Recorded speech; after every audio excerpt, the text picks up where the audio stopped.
Bienvenidos a un episodio más de Lo Católico y Más, donde la realidad supera la imaginación. Hoy, ¿verdad? Nos encontramos, como ya lo estamos haciendo costumbre, estas charlas, estos diálogos con Monseñor Guillermo Moreno. Hoy nos encontramos nuevamente aquí con él por un tema muy importante y relevante para nosotros, ¿no? El 13 de septiembre, que estábamos nosotros festejando a los niños héroes, el Papa tuvo una reunión, más bien fue una cuestión de un diálogo interreligioso con jóvenes en Singapur, donde el Papa hizo presencia, y en torno a ciertas menciones, a una mención especial que hace el Papa, ¿verdad? Se hace todo este relajo en redes sociales. Entonces hoy te hemos invitado nuevamente para que nos aclares toda esta situación. ¿Cómo te encuentras? Muy interesante las preocupaciones que se viven en la Iglesia Universal y particularmente significativo el viaje que hizo el Romano Pontífice al Extremo Oriente. Muy bien, pues mira, vamos a comenzar. Un poquito para quien no sepa, ¿verdad? Aparte de este contexto que ya les he dado de la reunión, primero dos cosas. Una ya la tocamos en uno de los episodios que grabamos, ya la tocamos, que es tener clara la diferencia entre el diálogo interreligioso y entre el ecumenismo. Esa ocasión, decíamos, ¿verdad? La cuestión o las pláticas ecuménicas, ¿no? Los encuentros ecuménicos son en aquellos que son bautizados, ¿no? Con la fórmula trinitaria, y que eso nos hace parte, ¿no? Nos hace cristianos, pues, nos hace ir compartiendo, ¿no? Que es esta parte del ecumenismo, digamos que somos cristianos, ¿no? Y con diferentes cuestiones, pues, pero somos cristianos por medio del bautismo, y en eso se da este diálogo ecuménico. Pero el diálogo interreligioso es un diálogo con aquellas religiones que no profesan la fe cristiana. ¿Hasta ahí estoy bien Claro, sí, por principio sí podemos o alguna distinguir. observación? Tenemos muchas observaciones, pero eso viene saliendo a lo largo de nuestra conversación fraterna, amigable, que podemos seguir adelante, claro.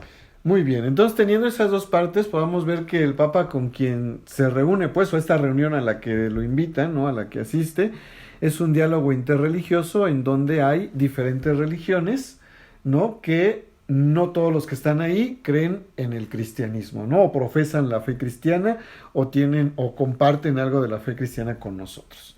Es en este contexto y en este diálogo interreligioso en donde el Papa dice lo siguiente. Se los voy a leer aquí del documento que compartieron de lo que se dijo esa ocasión, de lo que dijo el Papa, ¿no? De su discurso. Entonces dice: una de las cosas que más me ha impresionado de ustedes, los jóvenes que están aquí, es la capacidad de diálogo interreligioso. Y esto es muy importante, porque si empiezan a discutir, mi religión es más importante que la tuya, la mía es verdadera, en cambio la tuya no es verdadera, ¿a dónde lleva todo esto? ¿A dónde? Que alguien responda, dice el Papa. Y por ahí dice: alguien responde a la destrucción. El Papa retoma y dice: y así es, todas las religiones son un camino para llegar a Dios. Y hago una comparación, son como diferentes lenguas con distintos idiomas para llegar allí, porque Dios es Dios para todos. Hasta ahí vamos a cortar esta parte del discurso, que es donde se ha dado pues todo este relajo, pues, de si el Papa ya está diciendo alguna herejía, si el Papa ya no está valorando, ¿verdad?, esto que ha defendido la Iglesia Católica, ¿no? La fe católica, en cuestión de que dentro de nuestra religión es la única salvación, es el camino más adecuado para poder llegar a Dios, o el único camino que hay para llegar a Dios, ¿no? Entonces, en esto se ha ido dando la situación en las redes sociales del 13 de septiembre ahora. Entonces, esto es lo que pues quisiéramos que nos pudieras compartir. No la opinión del Papa, sino de tu punto de vista, como... Bien, yo creo que es muy importante, en primer lugar, distinguir. En la terminología que solemos utilizar nosotros. Una cuestión, como tú ya has señalado, es la cuestión del ecumenismo y otra es la cuestión interreligiosa. Por una parte, no hay una situación común entre el ecumenismo y el interreligioso. ¿Por qué? Porque por diversas situaciones, los cristianos bautizados éramos una unidad, si bien estaba en el oriente y el occidente. El occidente básicamente estaba bajo el imperio romano. El imperio romano también estaba dividido en dos partes, en el occidente y en el oriente. En el occidente estaba como cabeza de comunión el romano pontífice, por tanto, estaba en Roma. El oriente, otra de las capitales fundamentales, estaba en lo que se llamaba Constantinopla, después Bizancio y ahora es Istambul. Pero en cuestión religiosa podemos decir que es Constantinopla. En el primer milenio, hasta el siglo en que nos separamos, que fue en el 1054, nos separamos las iglesias del oriente con la iglesia del occidente. Básicamente las iglesias orientales eran orientales, pero también tenían su propia distinción en monofisitas y en nestorianos. No nos vamos a meter ahorita en esas distinciones. Pero con el 1054 empezamos poco a poco a separarnos. Y entonces el movimiento del ecumenismo es tratar de unirnos nuevamente todos los cristianos, es decir, los bautizados en Jesucristo nuestro Señor, como ya habíamos señalado en alguna otra ocasión, entre el bautismo válido que nosotros consideramos es mediante el agua, la fórmula trinitaria y la intención que tiene la Iglesia. Las formas pueden ser diversas, pero básicamente es con agua, fórmula trinitaria y la intención que tiene la Iglesia. Por tanto, el movimiento ecuménico es reunirnos. ¿Por qué? Porque mientras en el Oriente prácticamente la separación fue por el aspecto disciplinario, en el occidente hubo también no solamente una separación, ya que con el doctor Lutero, con Calvino y con otros protagonistas, nos separamos, nos dividimos. Por tanto, nosotros queremos volver a la unidad, y eso insistió el Concilio Ecuménico Vaticano II con un documento que es Orientalium Ecclesiarum, por una parte, y por otra parte es la situación de los documentos del interreligioso, la unidad de los cristianos. Pero, digamos, todos los que son bautizados pertenecemos a lo que podemos decir la Iglesia. Y por tanto el ecumenismo se refiere a cristianos que por situaciones disciplinares o por cuestiones dogmáticas o por ambos nos estamos separando, y gracias a la acción del Espíritu Santo tratamos de volvernos a unir. Las grandes comunidades cristianas celebramos en enero, con ocasión de la fiesta que llamamos la Conversión de San Pablo, una semana de oración intensiva por la unidad de los creyentes. Esto es una primera parte. Ahora vamos por la segunda parte, que es interreligioso. El interreligioso podemos decir que era una situación muy conflictiva para el Imperio Romano, que había recibido todas las situaciones de una situación griega, que los dioses del Olimpo pasaron a la parte latina y fueron traducidos, por decir así. Y había una infinidad de deidades o dioses.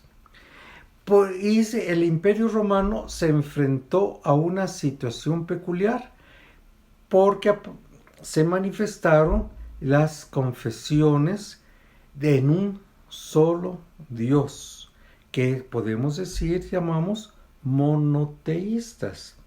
Tenemos en primer lugar al pueblo de Abraham, de Isaac y de Jacob, que siempre se mantuvo en un solo Dios vivo y verdadero. De aquí, por decir así, viene Jesucristo en la plenitud de los tiempos, un tiempo muy peculiar, y somos los cristianos. Después aparecieron los maometanos, y podemos decir que las tres grandes vertientes monoteístas son los judíos, los cristianos en todas sus denominaciones y los maometanos. De ahí en fuera tenemos otras situaciones peculiares que son los grupos que podemos llamar de tradición de sabiduría oriental. Por una parte tenemos una gran ignorancia en el núcleo de la presentación que ellos tienen. Pero nosotros consideramos que solo existe un solo Dios vivo y verdadero. Y Cristo, Señor nuestro, se nos señala que es: yo soy el camino, la verdad y la vida. Por tanto, queramos o no queramos, la única salvación viene por Cristo. Una. Segundo, todos los que con buena disposición buscan la verdad y la encuentran, sin saberlo y conocerlo, son una semilla del Evangelio que es Cristo, Señor nuestro, camino, verdad y vida. Ese punto es interesante porque, por ejemplo, quienes nacieron, ¿no? Judíos o quienes nacieron maometanos, ¿no? Y que siempre, o sea, digo que toda su familia ha profesado esa fe, pues, o esa orientación, ¿no?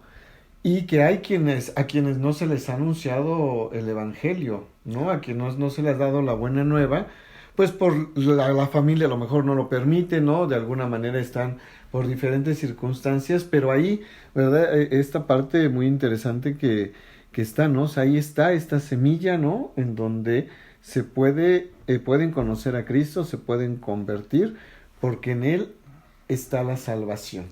Por eso insiste el Concilio Ecuménico Vaticano II, que en esas sabidurías del Oriente, como en todos los pueblos, no solamente en el Oriente, sino por ejemplo en nuestros antepasados pueblos, digamos, nativos de nuestra América y de otros lugares, son pueblos en donde existe la semilla del Evangelio.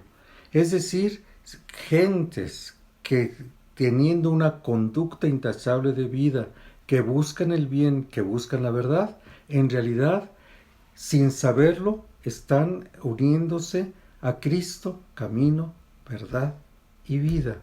Y por tanto, se quiera o no se quiera, el único que salva es Jesucristo, aun cuando está enriquecido por las diversas tradiciones y en este momento hay mucha ignorancia y yo reconozco que no conozco a profundidad tantos elementos orientales que vienen de las tradiciones del budismo, del hinduismo, del confucianismo, del taoísmo, de los sikhs, de los caudistas, de los jaínos, de los parsis, de los drusos, de los alauditas, de los jesditas, y en cierto modo el núcleo son los miembros de primitivos tribales, de tribus. Es meternos a un contexto que buscan, porque el ser humano en cualquier época siempre tiene la semilla de la religiosidad. Bien sea que buscan un Dios único, vivo y verdadero, o bien sea una serie de situaciones, pero siempre el aspecto religioso está en lo íntimo de la conciencia del ser humano, y el ser humano no puede prescindir de la divinidad. Sí, en esta parte de la ley impresa, ¿no? La ley impresa que tiene el hombre desde nacimiento, ¿no? Y digo, la ley impresa es decir, el hombre sabe qué es lo que está mal, ¿no? Cuando actúa mal, el hombre sabe que está mal y se siente mal por hacer tal o cual cosa, ¿no? Y que muchas veces o le llamamos conciencia, ¿no? Y decimos, es que ya no me deja mi conciencia porque eso que hice está mal, ¿no? Pero es esa, como dices, esa ley impresa que tenemos en el corazón. Y plásticamente quedó señalado en los primeros capítulos de la Biblia, que es el primer libro, el Génesis, en donde el ser humano no comió del árbol de la vida, sino comió del árbol del conocimiento del bien y del mal.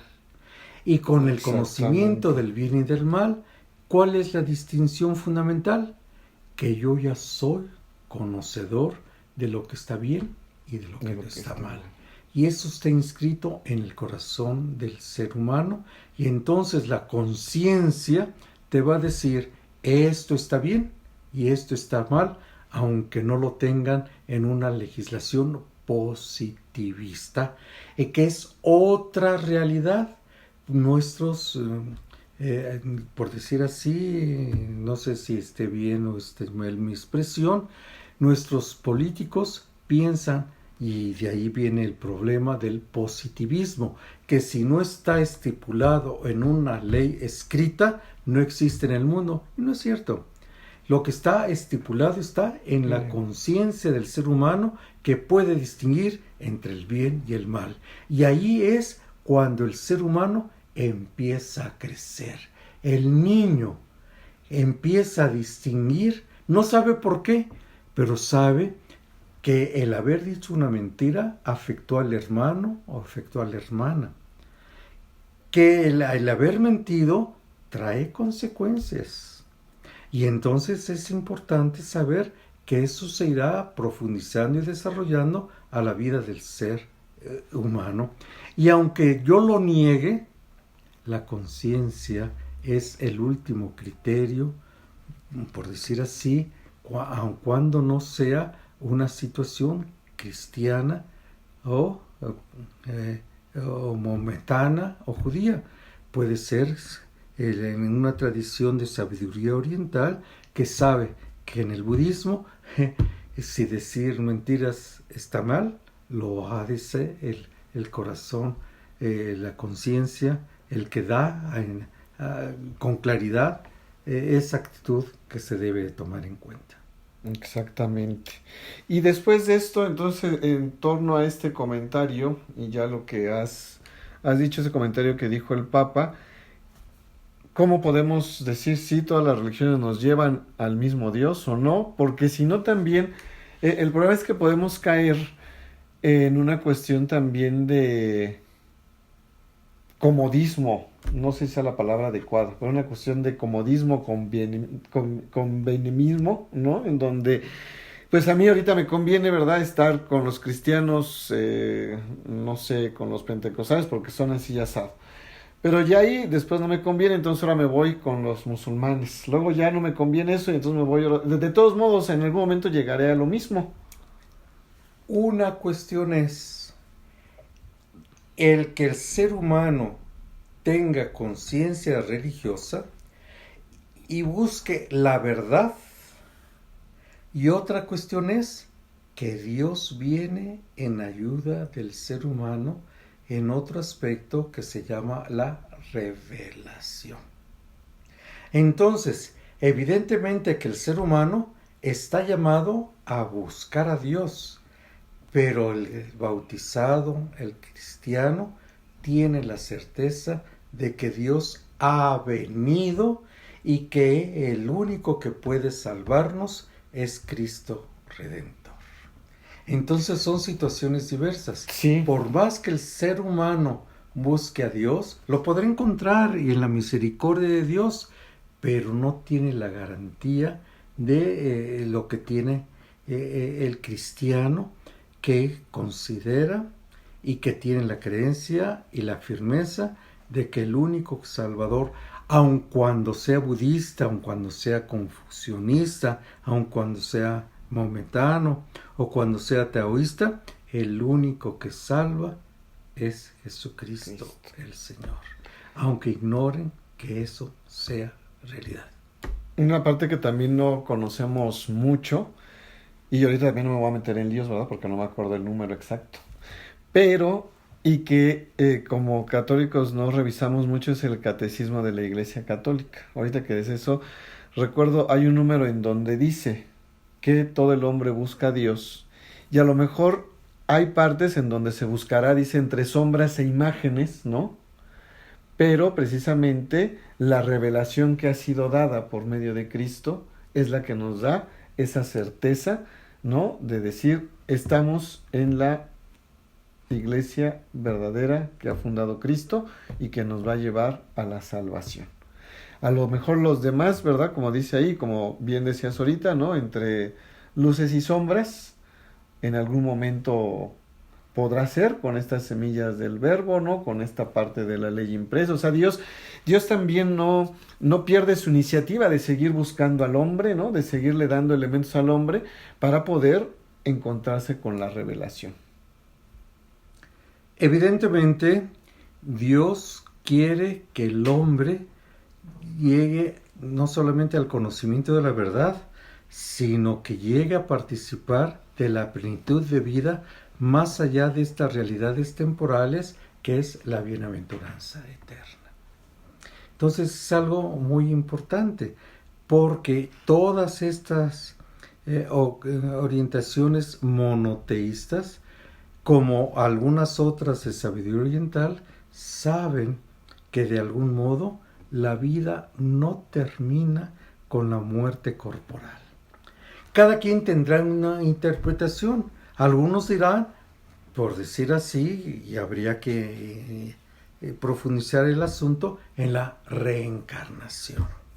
Otros podrán considerar otros aspectos, pero nosotros consideramos que el único que viene la redención, que abre las puertas del paraíso, que viene la comunicación no solamente del único Dios vivo y verdadero, sino que es tres personas realmente distintas, siendo en el misterio, en algo incomprensible, que es un solo Dios vivo y verdadero. Muy bien. Creo que ha quedado bastante claro. Espero que no haya habido yo no sé, a lo mejor hay alguien ahorita que dices eso después de la vida. Hay algo, ¿no? O sea, siempre todo mundo dice siempre hay algo. Ser humano, todos buscan a Dios. Yo espero que... le pueden llamar Dios, le pueden llamar una energía espiritual, una energía cósmica, una energía trascendental. Puede tener diversos nombres, pero la iglesia fundada por Cristo en la tradición preparatoria con el pueblo de Israel, porque hay que considerar los primeros 12 libros o capítulos del Génesis son, digamos, historia del género humano. Pero a partir del capítulo 12 viene, ya lo habíamos creo señalado, lo que llamamos historia de la salvación, con la constitución de un pueblo que llamamos el pueblo de la elección, de la cual nacerá Cristo el Salvador, y que enviará a sus apóstoles, a sus discípulos, a ir por todo el mundo predicando la buena nueva de salvación. Y con la presencia del romano pontífice en el Extremo Oriente, propiamente está llegando la salvación a todos los confines de la tierra. Si bien antes ya había llegado, ahora tenemos la presencia de la cabeza de los cristianos. Que estemos unidos o desunidos, es la cabeza de la iglesia.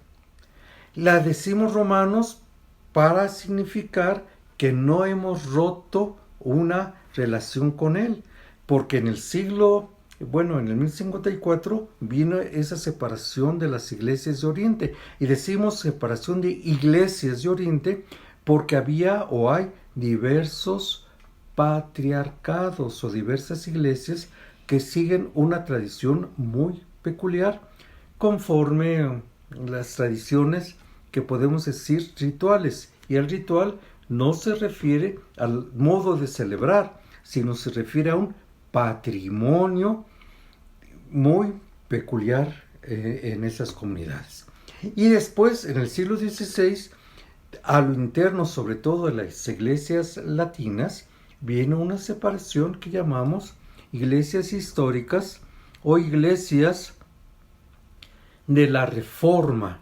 Y entonces vienen, por una parte, la separación con los anglicanos, los metodistas, los episcopalianos, pero también tenemos que van a haber otras divisiones con los calvinistas, con los reformados, con los presbiterianos, con los metodistas, con los reformados, y de ellos saldrán otras comunidades cristianas hasta dejar de ser bautismo válido, y eso es lo que se convierte en sectas. Son sectarios. Eso en la parte religiosa cristiana, pero en la parte oriental todavía nos falta mucho por profundizar en lo que hemos hace un momento dicho, las sabidurías orientales. Vamos a ir tantito a un corte y regresamos con las sabidurías orientales.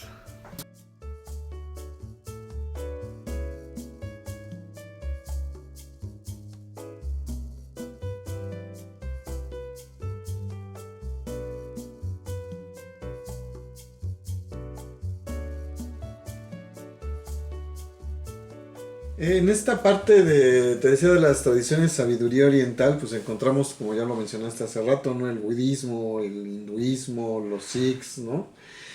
Y bueno, eso lo tocaremos en otro punto, porque también les contaré mi experiencia de... Alguien me invitó un día al templo budista que está ahí en la Roma, si no me equivoco, es como el principal.